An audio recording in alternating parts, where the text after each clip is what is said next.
வணக்கங்க. இன்னைக்கு அகத்தி பூவை பற்றி தாங்க பார்க்க போகிறோம். அகத்தி பூ வந்து ரெண்டு தன்மையாக இருக்கும். ஒன்று ஒயிட் கலரில் இருக்குங்க, ஒன்று இந்த மாதிரி ரெட் கலரில் இருக்கும். இந்த ரெட் கலர் பூவை பற்றி தான் இன்றைக்கி நம்ம பார்க்க போகிறோம். இது மருத்துவ குணம் என்ன, இது எப்படியெல்லாம் நம்ம சமைச்சு சாப்பிட்லான்றதை பற்றி தாங்க பார்க்க போகிறோம். அகத்தி கீரை போலவே இந்த அகத்தி பூவும் நம்மளுக்கு உள் மருந்தாக பயன்படுதுங்க. அதாவது நம்ம அகம் அப்படின்னாவே உள் உறுப்புகள் சம்மந்தப்பட்ட விஷயந்தாங்க. அந்த மாதிரி உள் உறுப்புகளை சுத்தப்படுத்தக்கூடிய தன்மை இந்த பூக்களுக்கும் உண்டு, கீரைக்கும் உண்டுங்க. இதை நம்ம வாரம் முறை பயன்படுத்திகிட்டே வந்தோம் அப்படின்னா நம்ம உள்ளுறுப்புக்களில் இருக்கக்கூடிய நச்சுக்கள்லாம் நீங்கி வெளி உறுப்புகள் நல்லபடியாக சுத்தமாக இருக்குங்க. அதுக்கு இது அருமையான மருந்துங்க. பாருங்கள், இந்த மாதிரி இந்த அகத்திப்பூ ரெட் கலரில் இருக்குங்க. இதை வந்து பொரியலாக செஞ்சு சாப்பிட்லாம். இதுக்கு என்னென்ன பொருட்கள் தேவையானது பார்த்துக்கலாங்க. இதில் நடுவில் ஒரு நரம்பு மாதிரி இருக்குங்க. இப்போ எப்படி வாழைப்பூவில் ஒரு நரம்பு இருக்கும் இல்லைங்களா, அது வந்து என்னென்னா சீக்கிரமாக நமக்கு வேகாது. ஆனால் இதை வந்து கட் பண்ணி போட்டால் வெந்துருங்க. எடுக்கிறவங்க இது ஒரு நரம்பை எடுத்துட்டு செய்யலாம், இல்லைனாலும் அப்படியேவும் போட்டு செய்யலாம். பாருங்கள், இந்த மாதிரி க்ளீனாக இப்படி இந்த நரம்பை மட்டும் எடுத்துட்டு லேசாக தான் இருக்கும். என்ன இது வேகிறதுக்கு கொஞ்சம் லேட் ஆகுங்க. வாழைப்பூ மாதிரி ரொம்ப வேகாமல் இருக்காது, இது சீக்கிரம் வெந்து போயிடும். அதனால் வேணும்னா நீங்கள் போட்டு சமைங்க. இல்லைன்னா இந்த ஒரு நரம்பை மட்டும் எடுத்துட்டு என்ன பண்ணுறீங்க, நல்லா ஃபஸ்ட்டு பூவை கழுவிடணுங்க.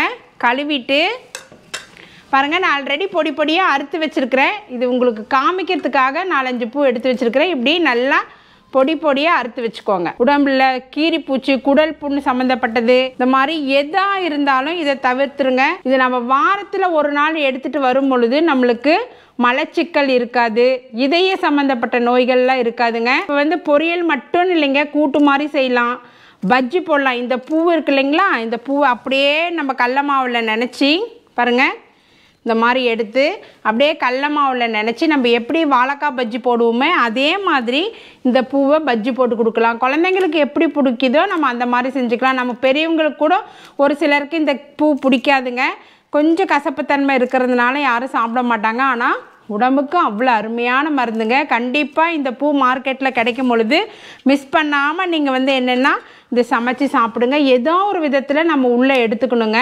இந்த பொரியல் செய்கிறதுக்கு தேவையான பொருட்கள் வந்து நல்லா சுத்தமாக கழுவி வச்சது ஒரு 2-3 புடி அகத்தி பூவுங்க.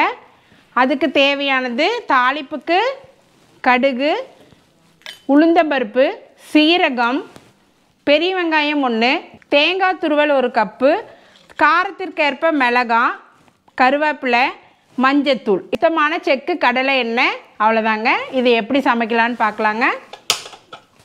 மண் சட்டி வச்சுக்கோங்க.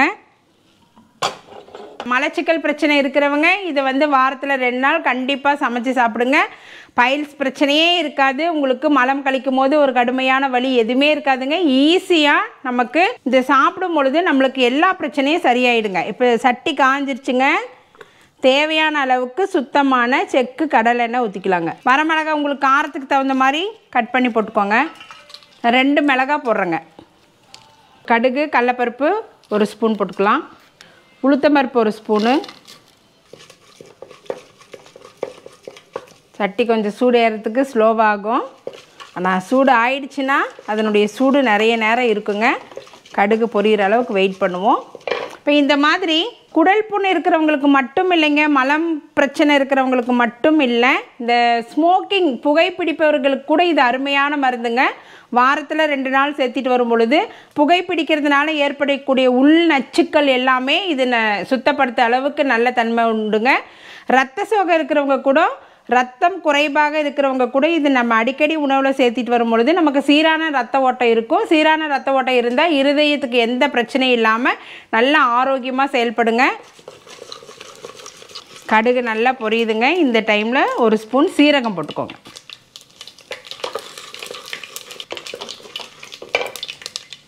பெரிய வெங்காயம் 1 வெங்காயம், ஒரு 4-5 பல்லு பூண்டு கட் பண்ணி வச்சுருக்குறேங்க, அதுவும் இதோடு சேர்த்துக்கலாம். கருவேப்பிலை 1 கொத்து. அவ்வளோதாங்க. நல்லா வெங்காயம் வணங்கிடுச்சு. வணங்கின உடனே இந்த பூ போட்டு வணக்கிடலாங்க.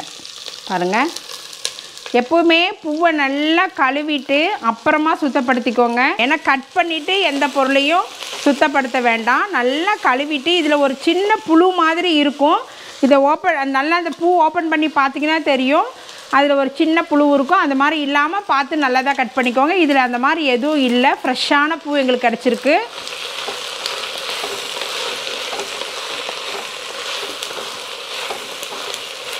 பாருங்கள், இப்படி ரெட்டாக இருக்குது. ஆனால் இது வணக்க என்னாங்கன்னா அந்த கலர் தன்மை அப்படியே மாறிடுங்க.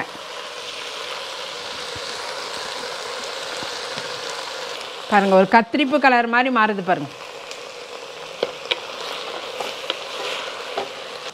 இங்கே பாருங்க, சுத்தமாக கலர் அப்படியே சேஞ்ச் ஆகிடுச்சு. ஆனாலும் இதனுடைய தன்மை மாறாதுங்க, நல்ல டேஸ்ட்டாகவும் இருக்கும். பாருங்கள், நல்லா வணங்கிடுச்சு.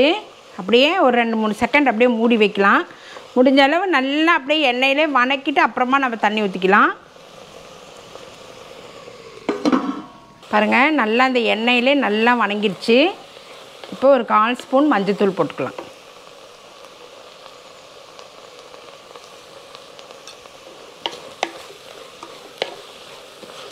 பூ நல்லா சுண்டினதுக்கப்புறம் உப்பு போட்டுக்கோங்க. ஃபஸ்ட்டே போட்டிங்கன்னா தெரியாது. தேவையான அளவுக்கு கல் உப்பு போட்டுக்கோங்க. இப்போயே ஒரு அளவுக்கு பூ நல்லா வெந்துருச்சு. இன்னும் கொஞ்சமாக சுடுதண்ணி ஊற்றி ஒரே ஒரு 2 செகண்ட் விடலாங்க. சுடுதண்ணிங்க.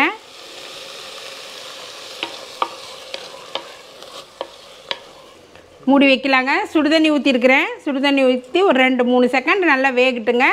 அப்புறம் எப்படி இருக்குன்னு டேஸ்ட் பண்ணி சொல்கிறேங்க. பாருங்கள், 2 செகண்ட் ஆயிடுச்சு. நல்லா கொலன்னு அருமையாக வெந்துருச்சு. நீங்கள் முட்டை சாப்பிட்றவங்களா இருந்தால் இந்த ஸ்டேஜில் ஒரு 2-3 முட்டையை உடச்சி போட்டு மிளகுத்தூள் போட்டு இறக்கிட்டிங்கன்னா அவ்வளோ அருமையாக இருக்குங்க. பாருங்கள், நல்லா வெந்துருச்சு. இந்த ஸ்டேஜில் நம்ம தேங்காய் போட்டுக்கலாங்க. தேங்காய் பூ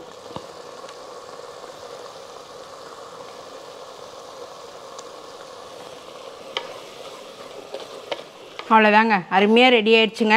இந்த பூ வந்து மிஸ் பண்ணாமல் சாப்பிடுங்க. இதில் நிறைய இரும்பு சத்து, கால்சியம் சத்துலாம் நிறைய இருக்கிறதுனால நம்ம உடம்புக்கு ரொம்ப ஆரோக்கியத்தை கொடுக்குங்க, நிறைய எதிர்ப்பு சக்தி கொடுக்குங்க. கண் எரிச்சல் நிறைய பேருக்கு இந்த வேலையில், அதாவது பித்தம் அதிகமான, உடல் சூடு அதிகமான பித்தம் ஆகுங்க. அந்த பித்தம் அதிகம் ஆகும் பொழுது நமக்கு கண் எரிச்சல், இன்னும் உடல் உபாதைகள் நிறைய வருங்க. அந்த மாதிரி எல்லாமே சரி பண்ணக்கூடிய அருமருந்து.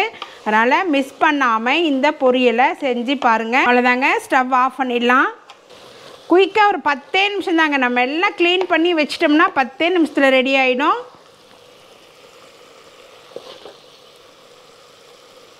சூடாகட்டும், உங்களுக்கு நான் டேஸ்ட் பண்ணி சொல்கிறேன். சூடு ஆறிடுச்சு, எப்படி இருக்குன்னு நான் டேஸ்ட் பண்ணுறேங்க.